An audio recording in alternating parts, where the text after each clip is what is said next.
সাবধান সাবধান সাবধান।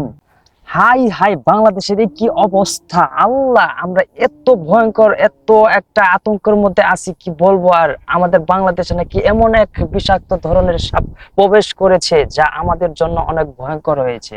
আপনারা ইতিমধ্যে জানেন যে বাংলাদেশের প্রায় 28টি জেলার বেশি জেলাতে দেখা দিয়েছে এই ব্রাসেল ভাইপার সাপ। এই সাপের কামড়ে অনেক মানুষ প্রাণ যাচ্ছে।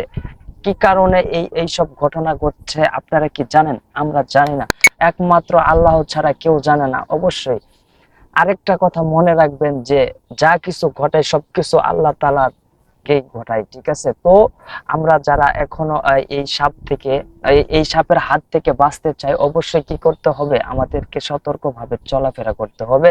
রাতে যেভাবে আমরা চলাফেরা করি, ঘোরাফেরা করি, অবশ্যই আমরা একটু সতর্কভাবে ঘোরাফেরা করব, যাতে আমাদেরকে সেই সাপের সম্মুখীন হতে না হয়। আর এই সাপ কেমন অবস্থা হলে আপনার সম্মুখে আসতে পারে তা আপনাকে বলে দিচ্ছি। সেটা হচ্ছে, আপনি রাস্তা দিয়ে হেঁটে যাচ্ছেন, সেই সাপটি যদি আরো 200 হাত দূরেও থাকে, ওই সাপটা দৌড়ে এসে আপনাকে কামড় দিতে চাইবে।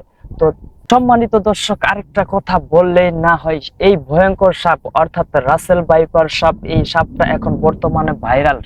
গ্রামে গঞ্জে, প্রত্যেকটা গ্রামে গঞ্জে সবাই আপনারা জানি যে এই সাপটা কামড় দিলে মানুষ বাঁচে না। তো আমরা আরেকটা কথা বলতে চাচ্ছি, এটাই যে আপনার হাতে অথবা পায়ে যদি এই সাপে কোনো কারণে কামড় দিয়ে থাকে, তাহলে সেটা কি করবেন জানেন? অবশ্যই 1 থেকে 2 ইঞ্চি উপরে এমন ভাবে সেখানে বাঁধ দিবেন, যাতে সেখান থেকে রক্ত চলাচল না করতে পারে। তারপর আপনার যে কোনো স্বাস্থ্য কমপ্লেক্সে যাবেন, যে তারপর চিকিৎসা করাবেন। আরেকটা কথা হচ্ছে, যথাসম্ভব তাড়াতাড়ি আপনারা ওইভাবে বাঁধে রাইখা তারপর আপনার সরকারি হাসপাতালে যাবেন, সেখান থেকে চিকিৎসা করাবেন, ইনশাল্লাহ তা থেকে মুক্তি পাবেন। অতএব আপনারা যারা রাতে এদিক সেদিক ঘোরাফেরা করেন, অবশ্যই ঘোরাফেরা থেকে বিরত থাকবেন, আর সবাই সতর্ক থাকবেন।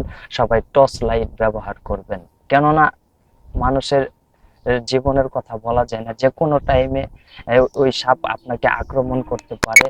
আর একটা সাপ এইভাবে আক্রমণ করার কারণে যদি আপনার জীবনটা চলে যায়, তাহলে আপনার পরিবারের জন্য সেটা অনেক একটা ভয়ঙ্কর রূপ ধারণ করবে। তো অতএব আমার মূল কথা হচ্ছে, সবাই এই রাসেল ভাইপার সাপ থেকে সবাই দূরে থাকবেন, সবাই সতর্ক থাকবেন। আর দেশের সকল দেশ এবং প্রবাসে যারা আছেন, সবাই আমরা দোয়া করি আল্লাহর কাছে, আমরা যেন এই ভয়ঙ্কর সাপের হাত থেকে সবসময় রক্ষা পাই, এই আশা করে আমি আমার কথা এখানে শেষ করছি। সবাই ভালো থাকবেন, সুস্থ থাকবেন। আল্লাহ হাফেজ।